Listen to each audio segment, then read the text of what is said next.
There are certain exercises that many Sufis have known for centuries where, if you meditate in certain ways, whether it be in a dark room or otherwise, you can actually get there without actually having to ingest the plant. Because the experience itself, the fractal nature of the experience is already within us. The plant is not recreating the experience. Right. The plant is just triggering it, But that experience is already within us. We are already experiencing that, although we may not be normally aware of the fact. Yeah. Hello, everyone. My name is Duncan Autry, and you are listening to Fractal Friends, the podcast where we explore our self-similarity across our diversity. We all have a role to play in the whole, and the goal of this podcast is to interview people with interesting perspectives in the world and to see what we might be able to learn from each other. I have a really special guest for you today. Today's guest is N. Wahid Azal. Wahid is the founder and Grand Sheik of the Fatimiya order of Sufi Islam. The Fatimiya order of Sufi Islam is specifically devoted to Fatima al-Zahra. That is the daughter of the Prophet Muhammad, peace be upon him. And it's a sect of Sufi Islam that uses ayahuasca as a sacrament. In this conversation, we talk about the history of Islam. We talk about the history of Sufism. And as we dig deep into this history, we learn about the ancient and modern history of Iran and Shia Islam in particular. And one of the most amazing things we talk about in this conversation is a fatwa, which is a sort of religious decree that happened in 2014 by the Iranian Grand Ayatollah Rohani, one of the ayatollahs of Shia Islam. And in this decree, he states that ayahuasca and its analogs are halal, which means that they're illicit or permissible for people who are in Islam to use. This is a rare thing to be happening in a worldwide mainstream global religion, to be having ayahuasca be thought of as something that is permissible. Ayahuasca, for those who don't know, is a powerful medicine from the Amazon. When used thoughtfully in a ceremonial context, ayahuasca can lead to profound spiritual insights, deep healing, and personal growth.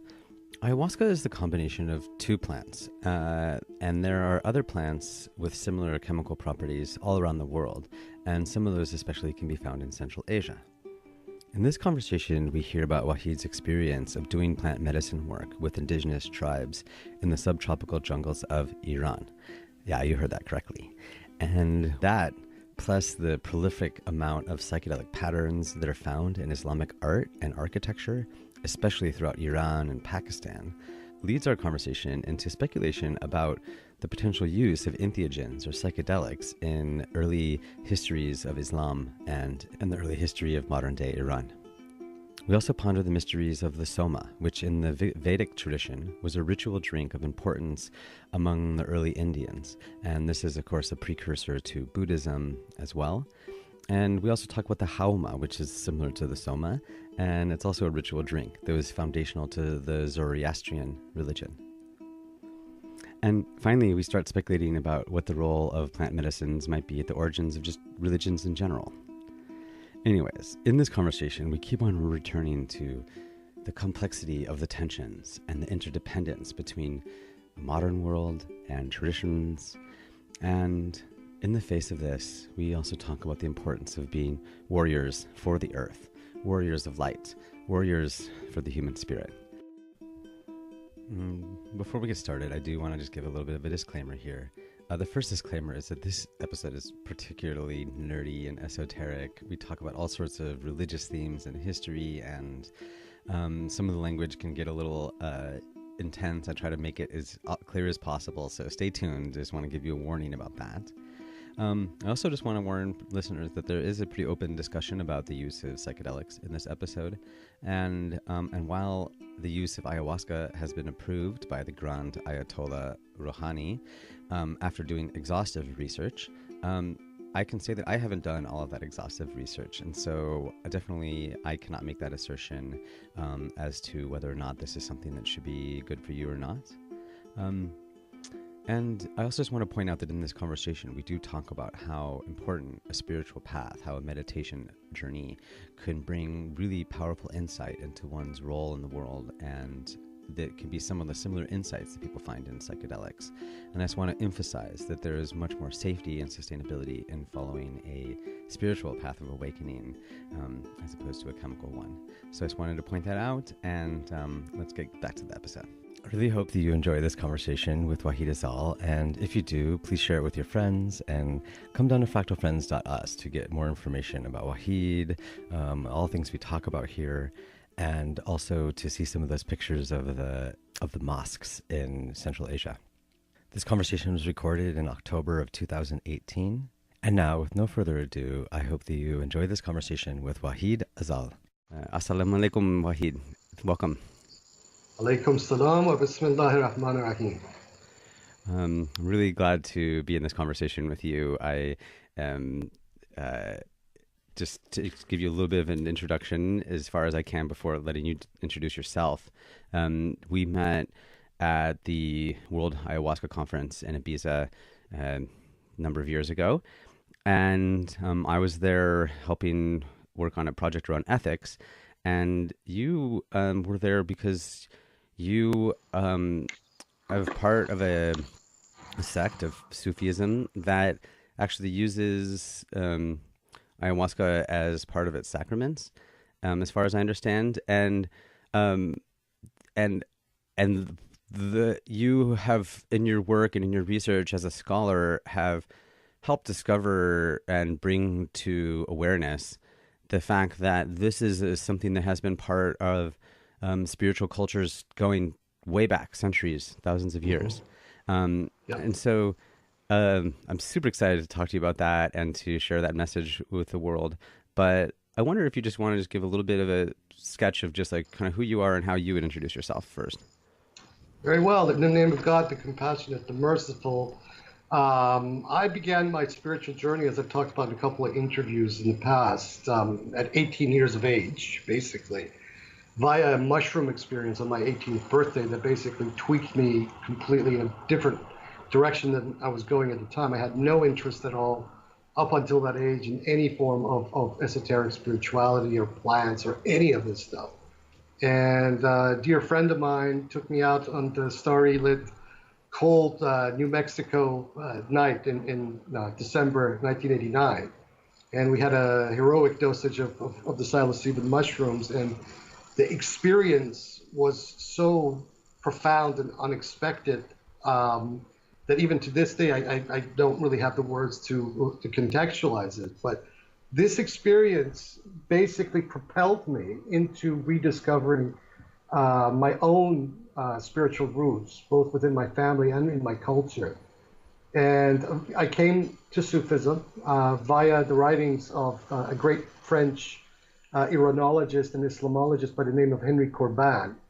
Only a few days after that experience, I found his book in a local bookstore in Albuquerque named Spiritual Body and Celestial Earth, from Mazdian Iran to Shiite Iran, where he basically maps out a continuity in the spiritual vision of the ancient Iranians and the Sufis and then Shiite Islam. Few years after that, I had been looking for a teacher, and the brother of a dear friend of mine who was teaching physics at the University of New Mexico, an Iranian gentleman, happened to be visiting New Mexico. And this brother was a Sufi master of a lineage that exists in Iran. And he was quite something of a teacher. And so we developed a spiritual relationship, a spiritual, it gave me initiation. But he was an ill man. He had cancer and he was quite old at the time. And the time that we had together was quite brief, only 6 years. Before he passed on, about 3 of his students, he gave what they call an ijaza, or a permission or a license to teach. And this permission is not so much to succeed him, in terms of continuing his own actual order, but to, even continue the teachings, but even to sprout off into a new order altogether. And with me, especially, he emphasized that I needed to look into both my family history and also to look into the off the beaten track elements of Iranian Sufism itself. and to be open and not to basically shun or deny anything that comes on the path, but to look and utilize it as a vehicle for ultimate self-realization, or what the way that he contextualized, to build the alchemical body of the resurrection, which is very important in the teachings of Iranian Shiite Sufism. This eventually brought me to ayahuasca in the year 2000 in Australia, when I had moved there the year before.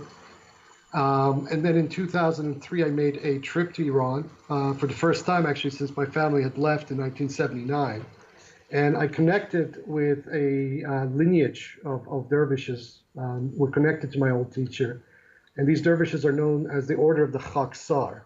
The Khaksar is a very difficult word to translate. You know, one sense of it means those who are of the dirt, the people of the dirt, as it were, Khaksar. They are a very interesting group of people. They're termed as Qalandari Sufis, or the Sufis of the left-hand path. And these particular ones that I connected with were up in northern Iran in the province of Mazandaran, which is a very lush, green, jungly part of Iran near the Caspian Sea. And, you know, it's elevated, but it's very, very green. And these dervishes lived in a remote part of this Mazandaran province that's quite undeveloped, I think, even now, although I think probably since 2000, I think there's been a lot of development in that area. And they're shamans, basically. They lived off the land. They knew every element of the land, like any shaman in, for example, the Amazon would know their own territory. And the knowledge of the local pharmacopoeia amongst these people was vast and profound. You know, I mean, they could basically cure any ailment or disease amongst themselves, and they're very secretive about some of this knowledge.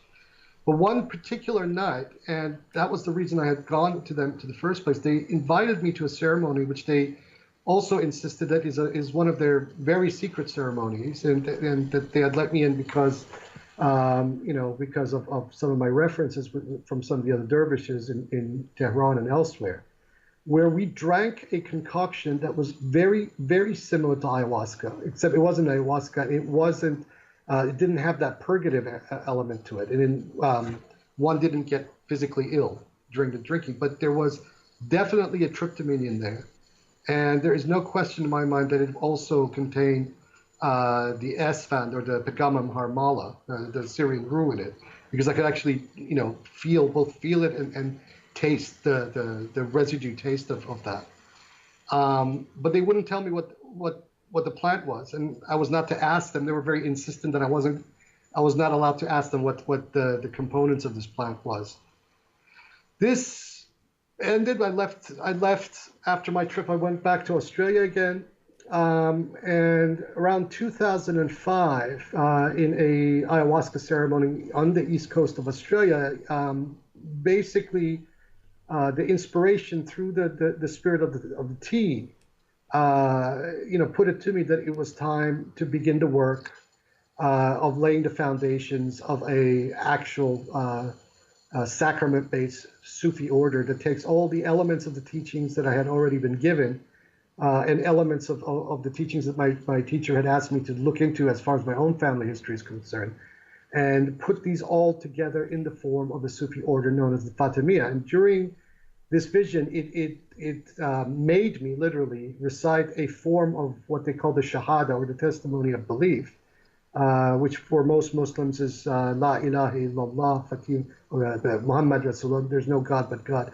and Muhammad is his prophet. Except in this one, I was to recite La ilaha illallah, Fatima wajhullah. There's no God but God, and Fatima is the face of God. Now, within Shiism and esoteric Shiism particularly, the role of Fatima is quite a central, overriding one. And particularly, she is known as kind of the secret of the secret. So, you know, if the Prophet Muhammad, peace be upon him, represents kind of the exoteric element of the revelation, and his son-in-law, Ali, represents the esoteric. Fatima, as both the daughter of the Prophet and the wife of Ali, represents the esoteric of the esoteric. One, because of the relationship she had between the Prophet and Ali, and also because she is the mother of Hassan and Hussein, the second and third Imam, and the whole the lineage progeny of the 12 Imams of Shiism, which in our lineage are basically our gurus, if you would. You know, they are our Satgurus, the 12 Imams of Shiism. Mm-hmm. So we base our teachings on that basic foundation. Our point of departure comes primarily from both this Khaksar form of Sufism, but also from the teachings of a school during the 18th, 19th century known as the Sheikhi school, which was a very esoteric form of 12er Shia metaphysics and theosophy and philosophy. And from the Sheikhi school sprouted another movement, which was quite a radical movement known as Babism. And one particular scholar recently contextualized the Sheikhi movement in one stage of it as the right and left Hegelians, with the Babis representing the left Hegelians. And I thought that is quite an interesting comparison, especially given that the left Hegelians, out of the left Hegelians in Europe came Marxism. So we very much vibe with that comparison that this scholar made recently, and that's where we're at. So our politics are very much to the left, and our Islam is not the Islam of the mullahs. Our Islam is not the Islam necessarily of the Taliban. We shun all forms of Islamism. We think this is a idiocratic, insane ideology that has nothing to do with spirituality, and that these people are effectively, for lack of a better way of putting it, are demonically possessed. But nevertheless, you know, we have much respect for the Hawza, the seminary establishment of Iran particularly. These people have helped us. We're not antagonistic to these people. Our vision is different from theirs, and they may have a lot of problems with some of our approaches, but nevertheless, you know, we look at them as kindred, and vice versa, I hope. Oh, wow. Gosh, I thank you so much for that. And just, I love that, how quickly you just reduced like so much information into like this chunk of time. And I want to just unpack this like just a little bit just to make sure that I understand, sure, other people who are listening understand. Okay, I think we'll come back to the chemistry in a second, but just to capture, sure, like the history here, like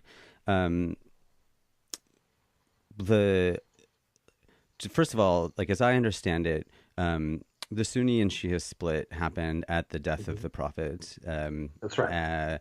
Upon Muhammad's death, the Sunnis, which weren't yet the Sunnis, but a group basically said that we needed to follow, what was it, his grandfather or his father-in-law was the... No, his father-in-law, Abu Bakr. Great. And so one group was going to follow the father-in-law, and the other one was going to follow his Ali, son-in-law, and cousin. And over time, that division ended up growing into two sects. So the ones that were following, yes, the father-in-law was the Sunnis. That's the larger majority of Muslims today. And then the Shias were the ones who followed Ali, and then down to through Ali's son. And part of what you were saying here is this Fatima, who is central to your sect of Sufism. She's the daughter of the Prophet and the wife of Ali, and she's sort of way this connection to both of these folks, and also being sort of like this sort of feminine energy that's like built, yeah, into this trajectory. That's right. Great. Yeah, pretty much. Totally. Yeah. And then also I understand that like the Shia have had a very strict lineage. I think you said there was 12. What did you call them? Imams. Yeah, 12 imams. Great, that have gone through time. And then as you have explored your own history and also explored your own spiritual path, which came from like, first of all, discovering spiritual awakening in New Mexico using psilocybin, but then going through your own path, learning your own history brought you to shamans that are in Iran that have a whole nature-based, plant-based reality, sacred world there. I love the idea of this lush green part of Iran. It's such an image that I don't have to like look up pictures. It's a totally new idea for me. And then that sort of like ended up and also in your spiritual journey, like have, taken on this task of spreading a sort of a different path. And I guess I would be interested to hear a little bit about the moment when you were realizing that Fatima was like this really important figure for you, and what does it mean to you for her to be the face of God?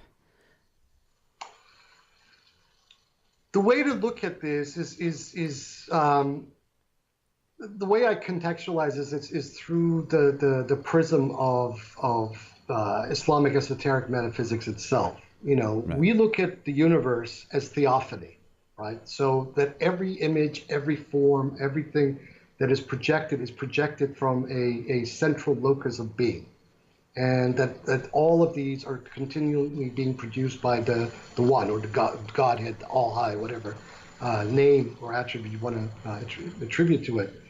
And that one of the elements that stands up, for example, in the Islamic benediction itself, is the word mercy. But there's an interesting double meaning to this. For example, every Muslim begins with the benediction, Bismillahir Rahmanir Rahim, in the name of God, the compassionate, the merciful. Well, the word, the compassionate, Al-Rahman, is also related to the word for womb. Mm-hmm. Okay, Rahima, right? So compassion and mercy have the same, both etymology and basically the same grammatical root and meaning to the notion of womb.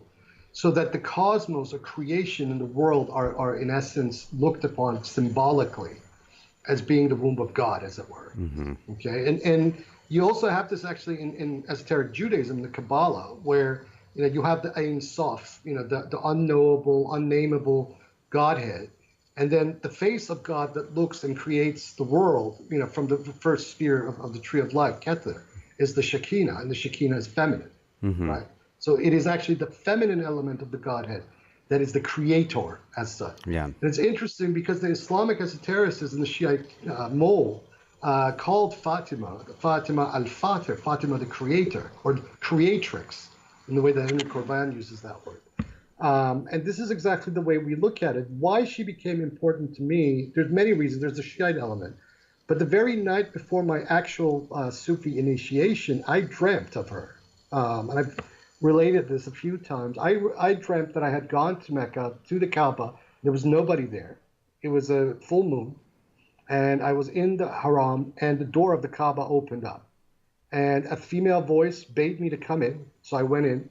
And there was seated Fatima, dressed in green with a white niqab, head covering, with the Arabic word al-Hayy, the living, written on the niqab. And she told me to sit down in front of her. And I sat out in front of her, and next to her is the famous double-edged sword of Ali, known as Dhul-Faqar. He told me to open my mouth. I opened my mouth. She took the sword and basically punctured my tongue in the dream with the sword. But instead of pain in the dream, all of a sudden, the next scene of the dream, I am basically ascending through this world that is made up of lustrous gold flakes, right? Mm-hmm. And within it, there is the sun rising, and now I'm seeing the face of Fatima unveiled, or what I perceive as the face of Fatima unveiled with the sun. And as the sun rises higher and higher and higher and higher, it begins to form into a tree.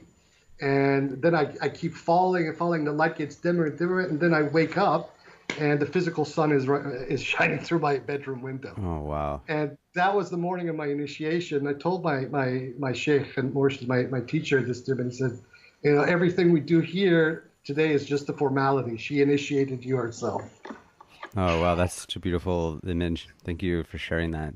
And I really love you talking about this part about the first name of God being the womb. My friend we were talking about this, and it was like, if imagine what it means for God to be the womb, right? Because it's in a way, if you're like a fetus in a womb, like know really what it is that's holding you, right? It's something that's right. Inconceivable to imagine that there's a human living in a world doing whatever they're doing and holding you in there. And so this thing, it's unknowable, the womb that you're in, but yet this womb is 100% in charge of nurturing you and caring for you and loving you. In fact, probably the deepest love possible. And so I just I like talking about that because just the image of God as being this mother that holds you and that you can't see, but it is basically your entire existence and the thing that gives you air, food, life. That's right. Yeah. One of my ayahuasca visions was very interesting early on. It made me meditate on the name and the letters of Adam in both Arabic and Hebrew. And I later found out that this is actually what I'm about to tell you was a speculation that some Kabbalists have made in Girona. And the name of Adam, if you take the middle letters, it's composed of 3 letters in both Arabic and Hebrew: Aleph, Dal, and Mim, or Aleph, Dalet, and Mem in Hebrew. And if you take the middle letter is Dalet, so Adam. If you take the middle letter out of the construction, you get the word Om, or M in Hebrew, which means mother. And the meditation was that Adam himself, or the primal man, represents basically the mother herself, the cosmic mother herself, pregnant with her creation, the universe. And this is, and then years later, I came across a passage in a book by Moshe Idel, the Israeli Kabbalistic scholar, where he basically noted that there were Kabbalists in Italy in the 17th century who had based their entire meditative practice on this very thing that I just told you I saw in ayahuasca vision one time. Wow. Oh God, thank you for that. I think I'm gonna have to chew on that one for a while. That's a really amazing thing to think about. Okay, so there's a couple of the things that you were mentioned here, but I want to just see if you'd be willing to just unpack how does Sufism fit into the greater Islamic traditions? And I understand that it is like the mystic sort of side of Islam, similar to the Kabbalah being the mystic side of Judaism, and a lot of people don't know, but there is a mystic edge to Christianity. Meister Eckhart comes to mind, and but can you just explain a little bit about Sufism? I think that people in the United States, at least people I know, kind of think about Rumi, and then that's about as far as they go. So, yeah. Well, Rumi is one of the later developments in Sufism. And Sufism is only the major tendency or trend in Islamic spirituality. I mean, there are other esoteric tendencies as well. But to basically put it in a nutshell, Sufism emerges pretty much around the same time as the activities of the Shiite Imams. And most of the Sufi orders today, with one notable exception, all trace their lineage back to the first Imam, Ali, the cousin and son-in-law of the Prophet Muhammad. And the belief is, especially amongst Iranian Shiite Sufis, and there's actually a lot of textual evidence to prove this, that the whole arcana or the whole esoteric tradition that constitute Islam was transmitted directly from the family of the Prophet itself. So if the revelation of the Quran constitutes the exoteric, historical revelation of Islam, the teachings that were transmitted by the family of the Prophet represent the esoteric strand, and it is from these that one of these tendencies eventually became Sufism. There's other tendencies as well. There's another. There are other forms of Shiism. For example, the Seveners, the Ismailis, were extremely esoteric. They also came out of Shiism. They're not necessarily Sufis, although at a later stage they actually joined with Sufis as well. And there's been a lot of cross-pollination and a lot of interesting things that have happened over the centuries, where sometimes it's not very clear where orthodoxy begins and heterodoxy ends, where Sufism begins and where the Sharia, or rather the path of the law begins or ends. This was the case throughout most of the pre-modern history of the Islamic world. Modernism changed a lot of this. And it changed it in the way where you had fundamentalist movements, or what they call Islamists now, sprang up as a rejectionist movement because they felt that technologically and economically they were inferior to the West for various reasons, and so they had to reject things like the mysticism and what have you, because they felt that this was holding the Islamic world back.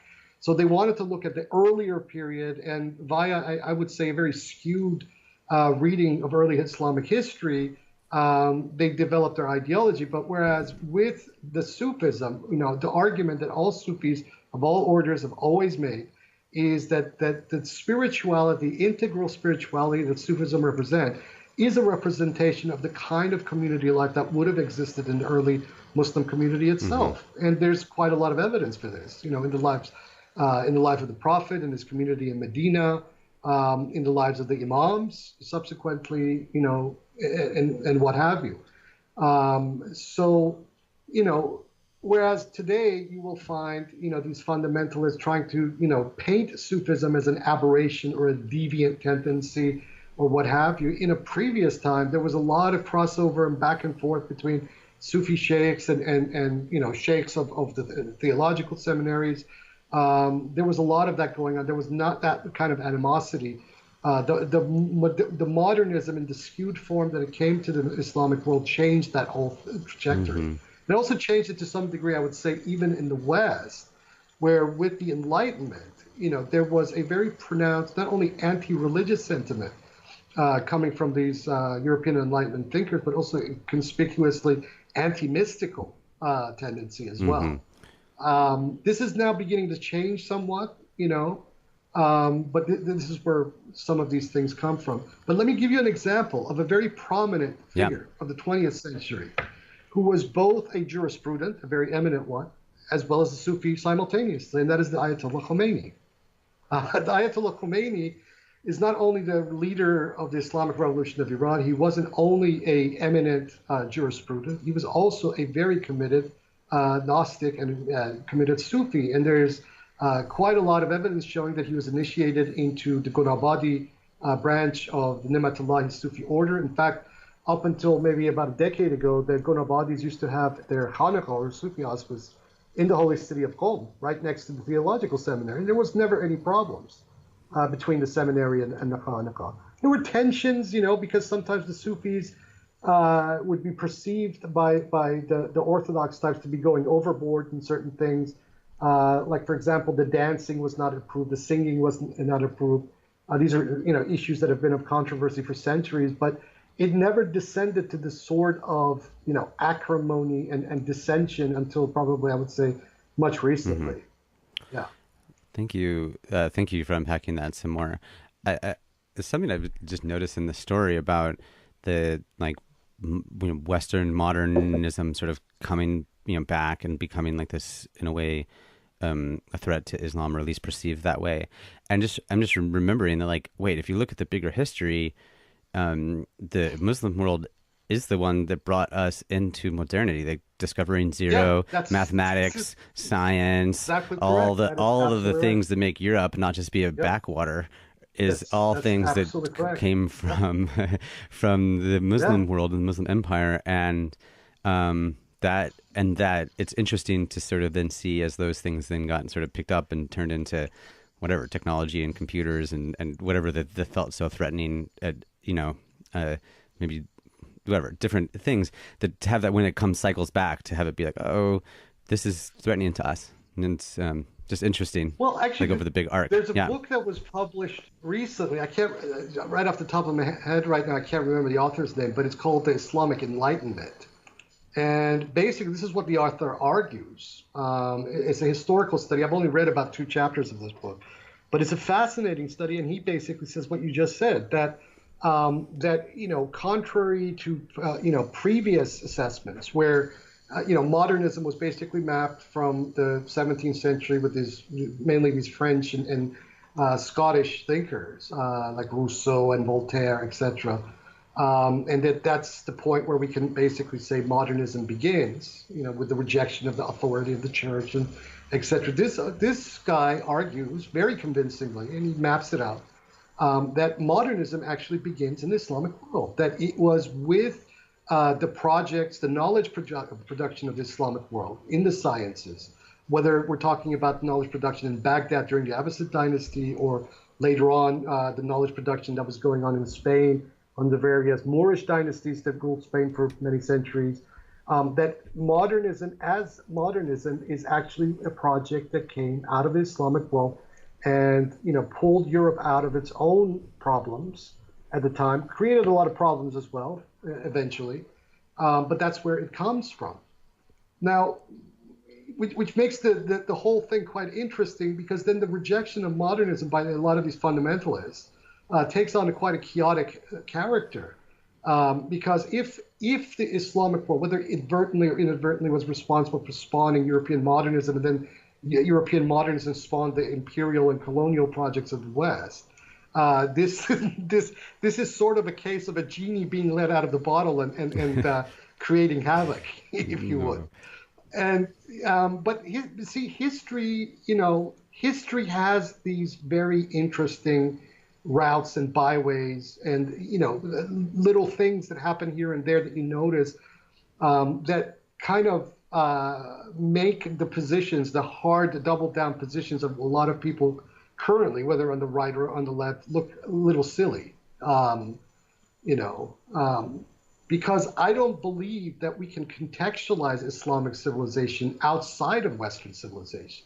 Islamic civilization is a facet of the Western world. It is not separate from it. So this whole conversation that Samuel Huntington began back in the 90s about the clash of civilization, and then he instanced the Islamic world as the enemy of the West, is a ridiculous discussion. Islam has always, or just Islamicate civilization, as Hodgson, University of Chicago, once contextualized, is very much an extension of the West. Now, there's a difference between, say, the Far Eastern traditions and the West, and their thinking, or their Dasein, their being about the world is very different. But with the Islamic world, because it's an Abrahamic tradition, and because there are certain basic epistemic and ontic axioms that are accepted, we cannot separate it from the West. And this might even come as a surprise to a lot of these people who call themselves Eurasianists, because this is a civilization that is continuous, and it's also different in its thinking about the world than, say, indigenous civilizations. They also have their own epistemic and ontic approaches to various questions of the universe that are different at the same time.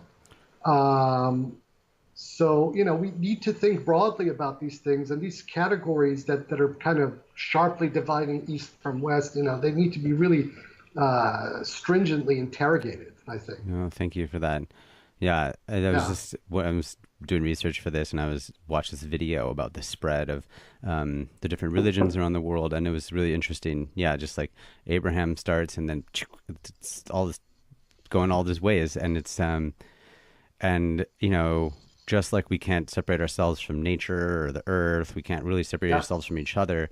But even just to notice that culturally, we are so much closer, Islamic world and the Christian world and the Jewish world are way, way closer to each other than we are with Buddhism or Hinduism. There's kind of different trajectory there. And I always think about well, why is there so much conflict? Well, have you ever seen siblings fight? Right? Yeah, that's one facet of it. But it's also, ultimately comes back to the same problem that human beings have always fought amongst each other. That's, the control of resources. And these conflicts are not really ideological. If people buy into the ideological component of it, I think they're missing the forest for the trees. It's really about resource control, and economics, and what have you. Yeah. Hello, Fractal friends. I hope that you're enjoying this episode, and pardon the interruption. If you are really liking this episode, please subscribe to the podcast, share it with your friends, and come visit fractalfriends.us to get more information about each show and the guests. You can also sign up for my newsletter there, where I share information not just about the podcast, but also my work as a conflict transformation educator and catalyst. In addition to hosting this podcast, I give talks, teach workshops, give personal coaching, custom trainings for organizations. I work with individuals, companies, and communities that are trying to transform the important and difficult conversations into positive engines for growth. Over the years of working in conflict transformation, I've discovered 3 rules of conflict. 1, it's not about what it's about. 2, those who are involved in the conflict must be involved in the solution. And 3, the process for resolving a conflict is actually the same as the solution. Today I'm going to explain the first rule of conflict. Conflict is usually not about what it's about. People tend to see conflict as a choice between one side's position versus the other's. The truth, however, is that both positions and the idea that they will need to be a single choice are an illusion. The positions people take in a conflict almost always are an attempt to get some other need met. The conflict is not about who takes out the trash, it's about respecting each other's time and contributions. The conflict is not about where the border is, it's about identity and history and access to resources.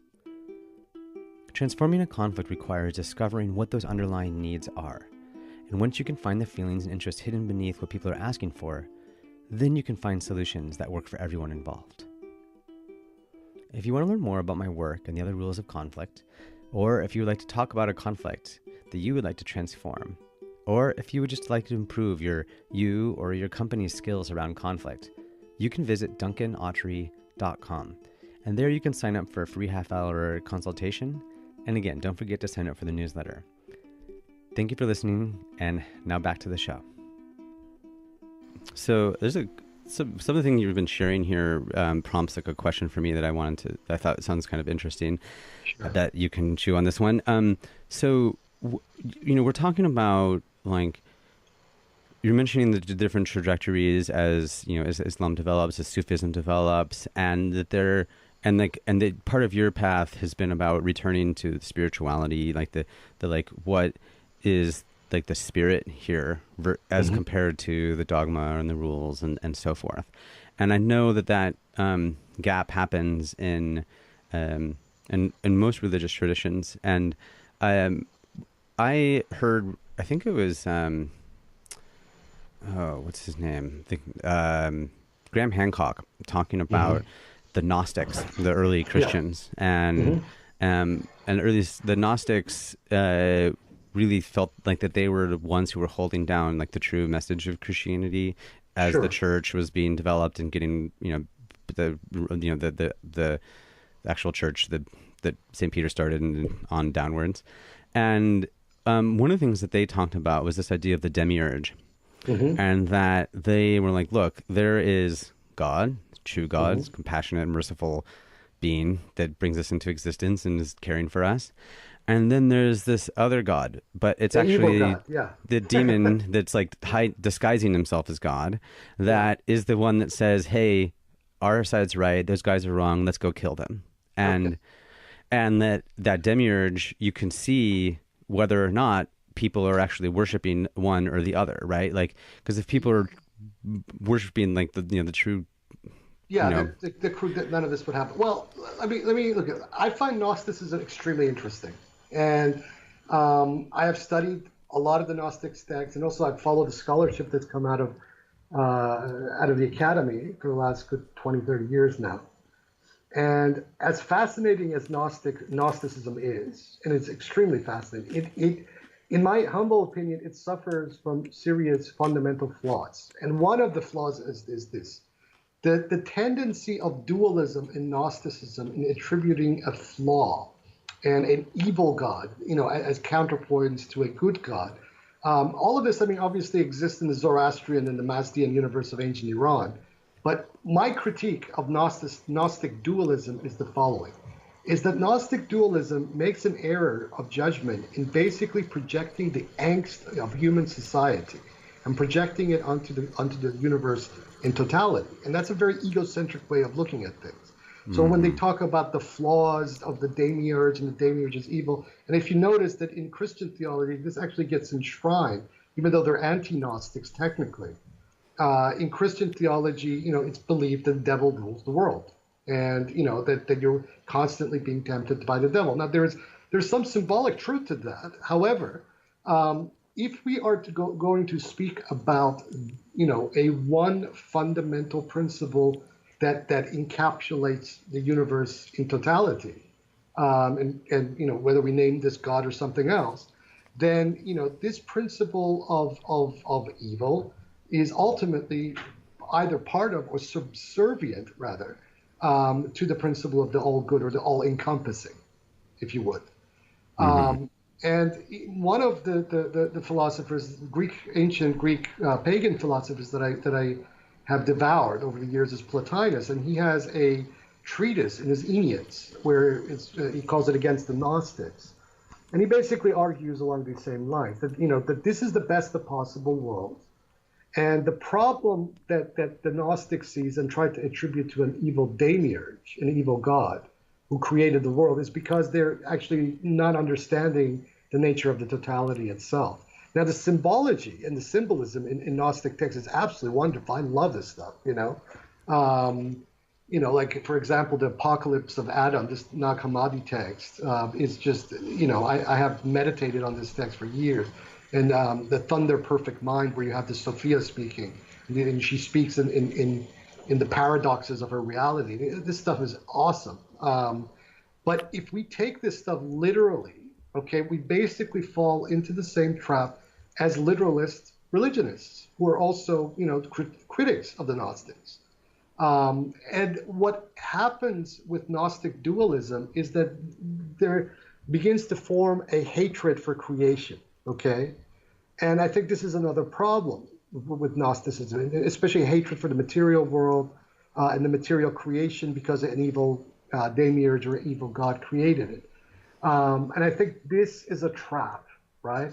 Mm-hmm. The problem is human society. Human society and human socialization has these, poison traps, epistemological problems that I don't think we will ever completely resolve. But then to project that onto the totality of the multiverse and the universe, and to the being beyond all being, I think is a category mistake, as they call it in philosophy. Mm-hmm. Thank you. You did know the answer to that question. I love this. I really appreciate hearing that critique. And you're right, to imagine, like, hey, what if the problem is that we're just doing it? We're creating these situations like that. Yeah, we are. And we totally are. And the reminder of that, and then sort of what is because the lesson is totally different. It's not some sort of being that's beyond us that's causing us to do this, the devil making us do bad things. Instead, it's okay, here we go. We're taking something that's beautiful and we're projecting our own things onto it, and then we're making it be hard. Yeah, and we're projecting our own angst, our worries, paranoia, all the usual stuff onto the universe. And this is a tendency that humans have always had, to basically universalize a particular problem, mm-hmm. and then go out and make an issue out of it, and wars and all kinds of things have emerged out of this. One of the very interesting ayahuasca visions I had about a decade ago was, I was asking about the nature of demons and the nature of hell and whatnot. And the madre basically showed me and said, look, you need to, people need to reach the point that they become the liberators of hell. I mean, don't the Christians have this narrative about Christ descending into hell after his crucifixion? Well, why do these Christians not pay any attention to this? I mean, the example of their own Lord, descending into hell, to liberate it. Well, this is what you're called to do. Then this is how you understand the nature of hell itself, but you have to go to it and build yourself up in order to liberate it, and not just the psychological hell, but also the occult and metaphysical hell as well. Right. And that is where the true bodhisattva is born, is within the bowels of hell itself. And so what it was saying is that, you have to reach a point, you have to build yourself internally to such a point that you become basically the conduit for the liberation of demons. Mm-hmm. This is the kind of stuff that would, probably drive most Orthodox theologians and practitioners and churchgoers up the wall, Right. But this is what she showed me. Yeah. Well, like if I understand right, and this is, I think, a really good example of like kind of the fractal nature of things, but like there's like the real point being here that like the path of a spiritual path is to be able to cultivate yourself enough to get yourself strong enough that you are able to then go into hell and liberate the people who are there. And it's so, I've lately been talking a lot about the prison strike and just like how prisoners and people get convicted of a crime, put in prison for a number of years, and then they have this sort of like permanent thing on their record. People are left in jail to die, and it's like, no, what if the goal here is to cultivate ourselves well enough that we can go and help liberate these people and like help free them, right? And like, are you ready for that yet? Okay, well then go work on yourself for a bit. But when you're ready, your next task is to go find the people who are stuck and having a hard time, And instead, what's really common is to be like, I'm the good guy, and those are the bad guys, and let them all just rot. And like Yeah. that is something not only do we do like on a bigger scale, like doing that on a global scale, we're doing that on a political scale. People are political parties like I don't care about those people, let them rot. And but then also that's happening in our personal lives, but it's also Yeah. inside of our own hearts. As one Yeah. of the things you're saying that like the part of me that wants to abandon the part of me that's not, like the hell part of me. Like I actually got to cultivate the spiritual warrior part of me so I can go and liberate that other part of myself.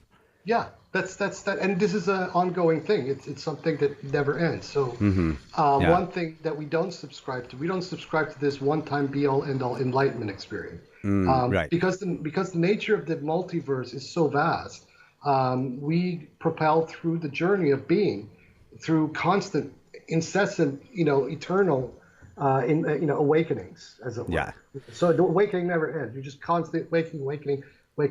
One of them is these things. And one also reaches the point, and this, Jung also, kind of put his finger on this a few places, is that, you have to basically accept the existence of hell, in a sense, and the devil, right? But once you accept that existence, that doesn't mean that you believe that they are equal either. What you begin to see is that hell, the demon, the hellish worlds, all of these things, are already always basically subdued by the all good, right? And that they serve a purpose, a greater purpose in the greater scheme of things. Wow. And we keep talking about the Kabbalists. These Kabbalists of Italy, of Gerona, based an entire speculative system on the right and left hand of the tree of life, and what it meant, and how the symbologies of the tree of life and the tree of death, and the tree of knowledge and the tree of life, how do these interact with each other as a singular thing? And, their conclusions, which are quite profound, is basically, the shadow and the light are the same. They're basically just a continuum of each other. One of them used the metaphor of the tree casting its shadow, and the shadow and the tree are one. Yeah, the shadow of the tree and the sun. Yeah, and the sun. Yeah. Thank you. But that doesn't end the struggle. I mean, we still have to eat, we have to work, we have to, we have things happen out there. All of these things have to, occur, and that's part of the what I would call the metaphysical economy of existence. We still have to chop wood and carry water, as it were. Absolutely. Thank you for that. I think that that's a really important lesson. It's definitely one that I've learned in my own, spiritual adventures in life, and that that moment of awakening it's only a time where you can do it again and again and again and again. But if you stop, then you're done, right? Like it's an ongoing process. It's not a fixed point. No, it's not. There is no fixed point. No, I remember, because it's a totality and it's infinite. It never ends. There's no one point one can say, okay, I've got it here. Okay, I've got the whole thing. No, you don't have anything. Yeah, no, I got a chance to try ayahuasca when I was living in South America, and my kind of first experience and my first lesson was related to this, and it was basically that I was wondering if I was like further along the path than the person who was sitting next to me, and I was feeling that competition, and then I realized, oh, that's not the point. It's not whether or not I'm further along towards enlightenment than he is. And then I realized, well, then what am I doing? I'm like, oh, that's a journey inside myself. And then I was like, oh, okay, cool. Where are we trying to get to? And then I'm like, right here. Oh my God. Wait, hold on. Right. Just being present was the thing I was looking for my whole life.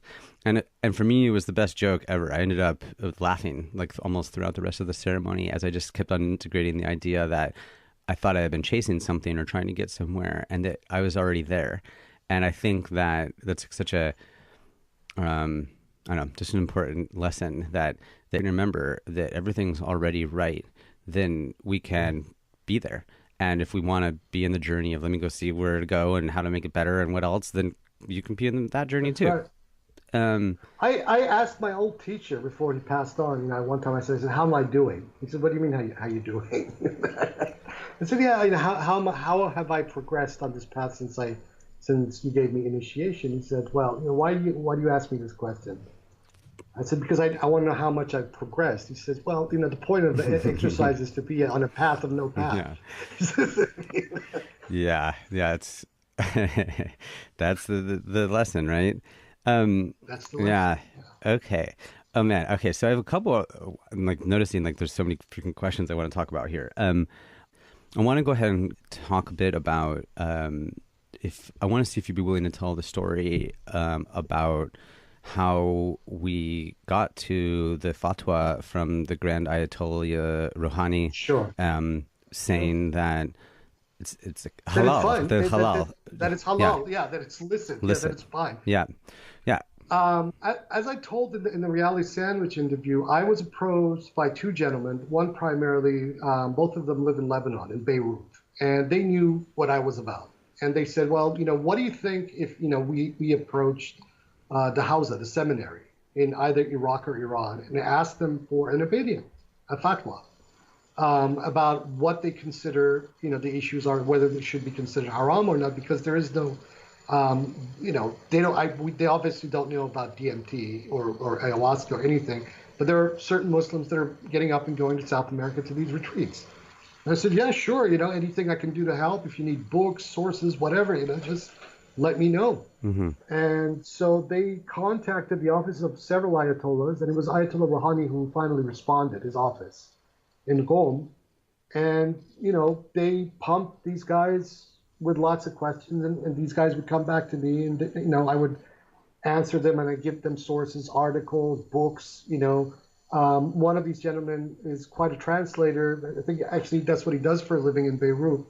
And they translated huge chunks out of Benny Shannon's book, The Antipodes of the Mind, and sent it over. And, he wanted to know everything. What does this thing do? What is this chemical compound? What are these visions that they're talking about? How do these visions occur? He knew quite a bit about existing fatwas around opium, and opium is completely illicit. There's a body of kind of fatwa precedents, if you would, already by many Shiite Ayatollahs. They're basically saying opium is fine. And over this 18 months, he and his office got to know as much as they possibly could about what this is. We even sent them videos, links to videos on YouTube, and I'm sure they looked at a lot of this stuff. And so at the end of this process, he basically wrote back. He says, just as we've been telling you, we don't have in Shiite law or Shiite jurisprudence the instruments to declare such things that occur naturally and endogenously in nature to be haram. So, per this jurisprudence, it's, this is, as long as it doesn't impair the mind, as long as there are qualified experts administering it, it is halal. It is fine. We can't declare it anything else. That's so amazing. I want to just unpack a couple things for people who might not know all the things that we're talking about here. So, ayahuasca is a plant from the Amazon, and it's two plants. And when people are consuming that, one plant is DMT, which is dimethyltryptamine, and that's a substance that has very, very profound effects on the mind, and could be consumed by itself, but it usually creates a short experience.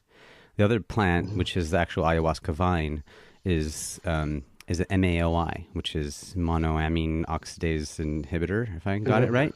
And it's something that allows, basically, the monoamine oxidase is the part of our chemistry that kind of cleans up our system. And when that gets inhibited, then whatever substance is consumed gets a chance to sort of be amplified. And so when you combine that with DMT, then people are having these very longer profoundly spiritual experiences.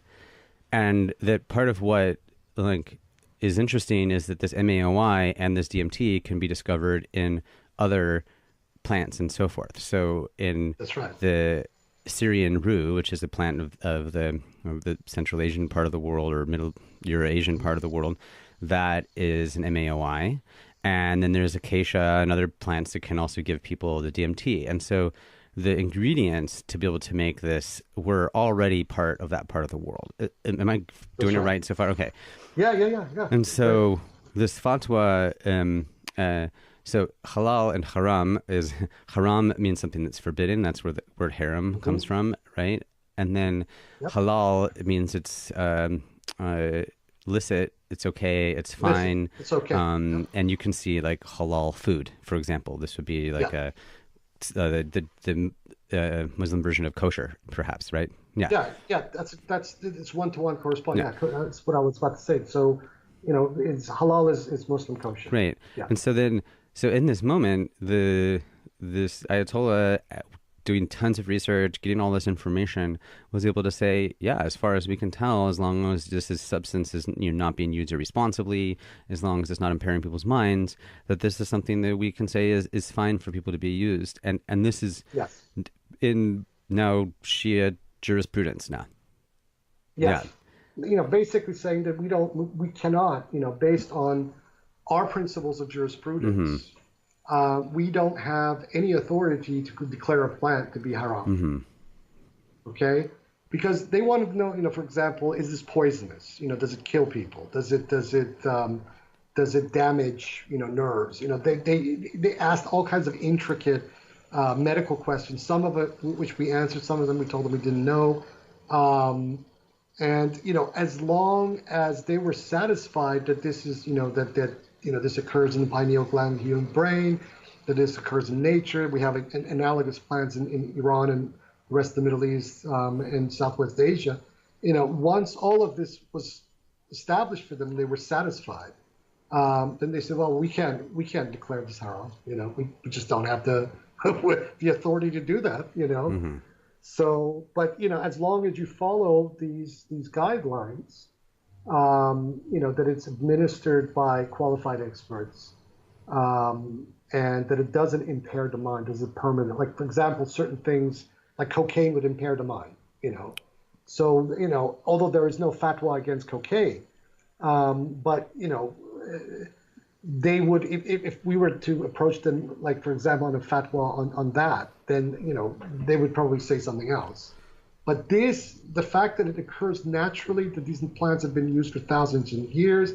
We even mentioned the fact that there are analogous plants in Iran, and that we speculate that the Zoroastrian Hayoma would have been a constituent of the local plants, the analogous local plants. We said all of this stuff to them, and basically said, well, we don't have the authority to say no. It's fine. Just follow these guidelines. Awesome. So how much historical evidence of this were you able to find? How much is speculation? Because I know you just mentioned the Hayoma of Zoroastrianism, and that's some sort of also special concoction that was very important, and there's also thoughts that might be connected to the Soma, which is connected to early Hinduism, Vedic spirituality. Were you able to find sort of evidence this from far back, or is that just something that I have in my mind? The Hayoma is the ancient Mazdian or Zoroastrian equivalent of the ayahuasca, and there's a great book on this that was published in 1989 by David Flattery and Martin Schwartz, called Hayoma and Harmony. And I think this piece of work, this scholarship, has not been surpassed. There has been a lot of debate in Western scholarship for a good 200 years about what the identity of the Hayoma is, and analogously what the identity of the Soma may be. The argument that they make in the book is quite convincing. They identify the basic ingredient of the Hayoma as being the Pagama Marmala, the Syrian root. I think the only place that they may veer off in, a little bit is, they mentioned that there may have been a tryptamine involved, but they don't really explore that very much. But Iran has a huge pharmacopoeia of tryptamines. We have acacias, There are mimosa plants. And, from my interaction with these Hoxar dervishes in the Mazandaran jungles, these people seem to know about tryptamine plants that are neither acacia or mimosas. They wouldn't tell me what these were. And I respect that. But these tryptamine plants seem to exist in abundance in that part of the world. And I'm sure there are also species of them all over Central Asia. We know, for example, that there is a certain snuff that certain groups within parts of Kyrgyzstan and Tajikistan have been rumored to be using. That's very similar to the DMT snuff that certain shamans in the Amazon are using. Now whether the scholarship on this is rock solid or not remains to be seen. But DMT exists in that part of the world, and it appears to have been utilized in that part of the world. Now, the thing with the Vedas and their identity of the Soma is that it's very vague as to what the Soma actually was. What is the Vedic Soma? Was the Vedic Soma a single plant, or was it two plants or more? That question has never been answered. So I think a lot of people were searching for the identity of the Soma and trying to make the argument that the Hayoma therefore was an analogous plant, so that we can't talk about two plants. I think that is probably the wrong approach. These dervishes convinced me that the argument that Flattery and Schwartz were making in that book, Hayoma Army, is actually right. That this was the Esfand, that this is the Pekama Marmala. But the question now remains is what are the constituents that have existed that have been harnessed for visionary purposes for the last 5,000 years in that region, because there are quite a number of texts. For example, there are texts, elements of one of the later texts known as the Vendidad of the Zoroastrian scripture that detail these very explicit, ascension experiences of these holy men, of these Zoroastrian holy men that are, they're just like straight out of any ayahuasca experience, So these were known. I am absolutely certain about it, and I think eventually, once somebody does a proper taxonomy of these plants of Iran, that we will actually probably even learn the identity of these things. Oh, that's amazing. Right. So, in regards to being able to you draw these clear lines and tell the recipes, we're not there yet. But one thing we do know is that historically, all peoples around the world have had some sort of psychedelic plant that was important to them, and we also have a lot of evidence that some of the earliest mystics were experiencing some of these things, and that there was, at least by however their experiences are being described, we can see that they look similar to psychedelic experiences that we recognize today. I think also there's a ton of evidence of some of the really old mosques and shrines and so forth that have architecture and art that also seems to really reflect the tryptamine experience. Definitely. Yeah. If you ever manage to go, and I encourage people to travel to Iran and see this for themselves. If you go to Isfahan, there's a mosque. It's called the Shah Abbas Mosque. It was a Safavid era mosque, and the dome of this thing, when you stand underneath it, is like you are literally being propelled into a DMT experience. And nobody can tell me that certain things were being used. But on the other hand, there are certain exercises that many Sufis have known for centuries, where if you meditate in certain ways, whether it be in a dark room or otherwise, you can actually get there without actually having to ingest the plant. Because the experience itself, the fractal nature of the experience is already within us. The plant is not recreating the experience. Right. The plant is just triggering it, But that experience is already within us. We are already experiencing that, although we may not be normally aware of the fact. Yeah. I really appreciate you naming that, I think, because that's something that becomes a interesting question or even a debate sometimes. It's is this real or not real? And it's look, these are things that are inside of you that are getting accessed. psychedelics aren't something that's going in and bringing some sort of external thing into your body. I mean, there's of course an external chemical, but what's happening is your life, and it's basically the key that's opening certain doors in your mind. And That's right. There's obviously a lot of people will be like, hey, you can get, if you just do, great meditation practice for a good 20 years, you can get to all these same realizations, that you can get to in one night. That's right. So yeah, I definitely will provide some links of some of these mosques. I really appreciate the Wazir Khan Mosque. You're welcome. Yeah, they're so beautiful. Yeah. I'll definitely make sure people get a chance to look at some of these pictures.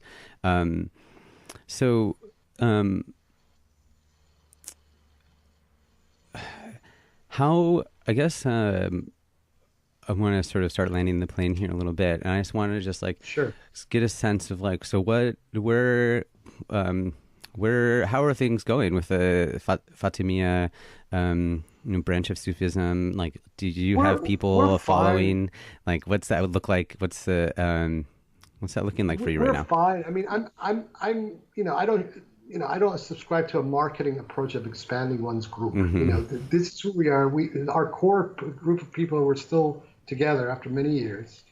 We exist. This is what we do. We hold the Hayoma as a sacred sacrament, but there are also many other modalities to what we do. It's not just around the tea itself. We pray.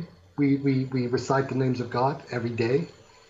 This is a very important part of what we do. We study. I very much emphasize people study, read a lot. And I also encourage people to get active politically. I think it is very important to be active out there at this time, particularly, because we are at a very, very sensitive, crucial point in human development, and this can go any which way. Nothing is set in stone. I mean, a lot of scientists are coming out presently and saying that, we have maybe 13, 14 years to stop, the process before we enter the zone of eco-catastrophe. I hope and I pray we don't come to that. But, the fact is the warning signs are there, and the soundings have been made. Yeah. And it's very important for people to come out of their shells. I mean, a lot of New Age communities, even a lot of plant communities, tend to become very insular because a lot of it also is because a lot of people that get involved in plant cultures are middle class, But I think now is a point that, for example, what you're doing is amazing, working with people in the prison system. I think that is such an important thing that is happening. Right. But other people need to come out, people who go and have transformative experiences in the jungle. Well, do something with that experience. Get out there. Get on the picket lines. We're living in a situation right now that the demon has come back out again. In case people haven't noticed, fascism has made a comeback in the world, in the West, in the United States, here in Europe and Germany, where I'm living, and elsewhere.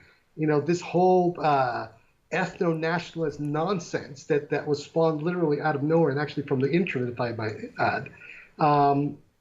Needs to be stopped. And the one thing that can stop them is for people who have had these profound visions that the mother has given them through the plants, is that they need to go out there and, man the barricades. We are literally warriors of this earth, and we have to fight for her. It's just as simple as that. Totally.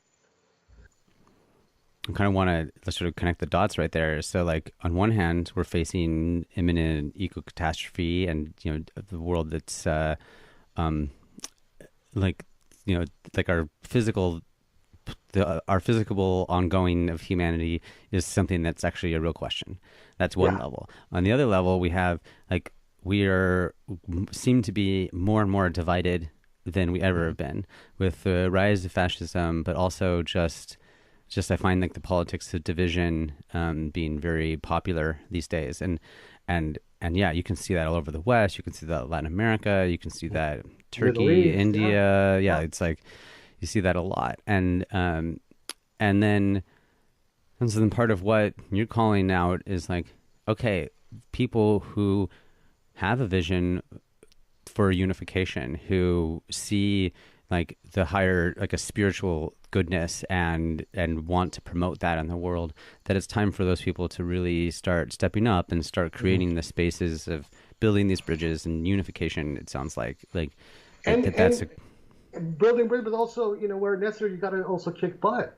Sometimes that's what's required. Then that's what you do. I mean, it's very interesting because what seems to be unfolding in the world today is a vision of Zoroastrianism itself, that the end time will represent the time when the true warriors of the angel, which is the earth, will come out to fight against the counterpowers of darkness, the Angramanyu. And I find some of these Zoroastrian prophecies about our present time just unbelievably accurate. Because this is what we're dealing with. We are dealing literally with something along the lines of the counterpowers of darkness, at least in the human world anyway.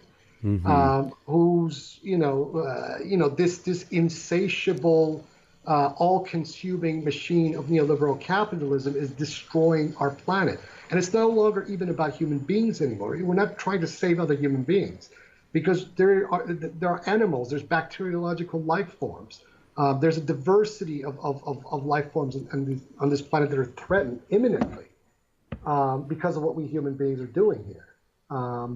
And until there is a turnaround, and until people, the real warriors of the earth, step out en masse, make the unification, build the bridges, but at the same time kick the butts wherever they're necessary. I mean, I've been doing this, for a while now, and there's evidence of it all over the internet, of all these various trolls that have attacked me. But it doesn't matter. We're not doing this for our egos. We're doing this for the earth. We're doing this for the future generations after us, and we have a responsibility, not just to ourselves, but to our children, their children, and also the animals, the plants, and the bacteriological life forms, the oceans, etc. And this is also a message of the Quran, that God created humanity to be the custodian of its creation, not its destroyer. Right. The destroyer of creation, follows the path of the devil, or Iblis in the Islamic cosmos. And so we have to choose. We are either an Iblisian humanity, or we are a divine humanity. And a divine humanity is a protector, is a warrior for the truth, is the protector of the weak. These sorts of things. Yeah. Which is what you're doing. No, exactly. For sure. I been inspired and touched by the legend of the Shambhala warriors. And I also was part of a program with Margaret Wheatley called Warriors for the Human Spirit. And we actually very explicitly were taking on this role as basically warriors of light, or warriors of goodness, or warriors for the human spirit, or warriors of earth. That's right. And like the prophecy from the Shambhala one, and I actually want to hear about the Zoroastrian one because I haven't heard about that. But, the Shambhala warrior prophecy is that, there'll become a time when the technology, the world gets so advanced that we have the ability to destroy the whole planet and kill everyone. And the politics of division will start dividing us. And in that time, there'll be peaceful warriors that will stand up and be a reminder of like what true human goodness can be, and that they'll be there not just to basically help people stay, like at least to ameliorate the pain of this experience at least, but also to be able to provide an anchor for like remembering where we came from, remember That's right. how great this is as things fall apart.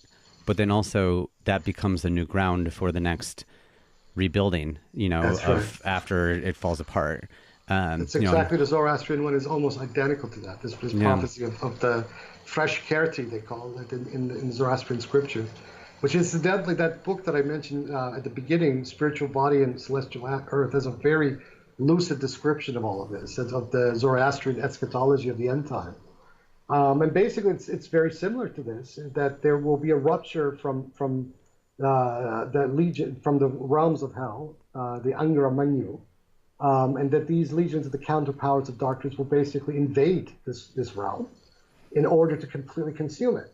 And at this time is when the warriors of the angel, who is the earth, will emerge as and with them will also emerge the Seyoshant, the Zoroastrian Messiah, and together there will be a great war against these counterpowers of darkness, and finally they will subdue them and push them back into the hellish realms and banish them for forever, and then they will rebuild the damage and destruction that was wrought on this planet. Wow. And build a better world, a more sustainable, more balanced, harmonious, peaceful world without the machine. Right, of course. Yeah. Oh man, it makes me want to tie in like one more prophecy that I've heard here because I think it fits. There's a prophecy coming from people doing ayahuasca and leaders doing that in South America. I think Peru, but I might be wrong. Modern day Peru, and the prophecy is that at this time it's the indigenous peoples and their traditions in this century that are going to be the ones that actually end up saving the world by basically showing the modern world how to reconnect with the earth, and like how to, and that it and that and that it's actually kind of this amazing fluke of history that the wisdom of indigenous peoples of the Americas, for example, like we're not totally lost. It seems like similarly that you still have the order of Haksar and, like people also with ancient wisdom that they're still holding down in Iran and different parts of the world. And that these ancient wisdoms are going to be the things that sort of tie us, help us be able to survive. And I just noticing like, because where we met at the World Ayahuasca Conference, that was like a real vibe of like, oh my gosh, this spreading around the world, this might be actually the thing that saves the planet as people start waking up. And so just somehow noticing that that's like, that is the warriorship. I give you a Haksar saying, and this ties in exactly to what you're saying. There's a Haksar saying that says that the way to heaven is through the earth, And, people usually say, how is that possible? Because the imagery of heaven is the sky, They say, no, the way to heaven is through the ground. It's through the earth itself, Yeah. Makes me, I almost want to say like the way to the future is through the past also. Yeah. Like there's a way that, Oh man, this is good. Wahid, a question I love to ask people on the podcast here. Given your life experience, the life that you've lived, and what is something that is important to you that you might invite other people to pay attention to as they're trying to grow as individuals and participate in making a better world? The truth. The truth. The truth is the most valuable commodity there is. Speak it, even if it is the acme of blasphemy. We as human beings are playing too many games, and we're concealing the truth, whether for our own personal self-interest or greater agendas. And the truth is a commodity that if we barter away, we basically barter our own souls, basically. So that is what it comes to. I love that. I bet you have a pretty cool definition of the truth. Well, the truth is the totality of all things, it is all that has been manifested, by the All-High, and that's actually one of the epithets, one of the names of God is Al-Haq, the truth. And to love the truth is basically to love God, and Shakespeare has this great line, I think it was in Hamlet, to thine own self be true. And as day follows the night, thou canst not be false to any man. And so that's where it begins. It begins with yourself. People need to stop lying to themselves. Once they stop lying to themselves, then they can speak the truth to the world and stand as warriors, warriors of life, as it were. Yeah. Well, yeah, I love how that ties back to this idea of the universe is theophany that you started with, that if like all of this, every little grain of dust and bug and beautiful flower and human and all these things, this is all just a manifestations of the creator over and over again, just existence itself. And that like when we tend to ourself, we are tending to God, we are tending to all things. Yeah, exactly. Wow, that's amazing. Thank you. Wahid, if people want to learn more about you and your work, is there a place that you would direct them if they wanted to get more information? I should put up a website, and my wife has been badgering me to do that for a while now, so I may actually get on top of that. So we don't have an official Fatimiya Sufi Order website, but we have a Facebook page, Fatimiya Sufi Order. You can find us there. You can find me on my blog. Just if you just Google Wahid Azal at Blogspot. That's my blog. I put all kinds of stuff, political stuff, spiritual stuff, all kinds of stuff. And you'll find our most sacred symbol, which is known as the greatest name, right at the top of this blog, and also on my own Facebook account. You'll find it there as well. Fantastic. Great. Well, thank you so much for being part of this conversation. I'm just really glad to be able to share this with the world. Welcome. Thank you again for listening to this episode of Fractal Friends with Wahid Azal. You can find more content, links, and resources about this episode, about the Fatimiya Sufi order, and all sorts of beautiful psychedelic Islamic art at fractalfriends.us. Please spread the word about this podcast by sharing this episode with your friends. I'm sure you can think of someone who you should forward this to right now. So I usually ask my guests to share songs that they think would be nice to have at the end of the episode or that they are particularly enjoying. Wahid originally shared with me a wonderful Sufi song, which I will go ahead and put on the Fractal Friends website as a video, and you can find the Wahid Azal episode there. But just before production, Wahid reached out to me with a new favorite song of his, and this song is by a Mongolian band called The Who. That's H-U, The Who. And this song is called Wolf Totem, and it is Mongolian hard rock, like death metal, basically, played on traditional Mongolian instruments.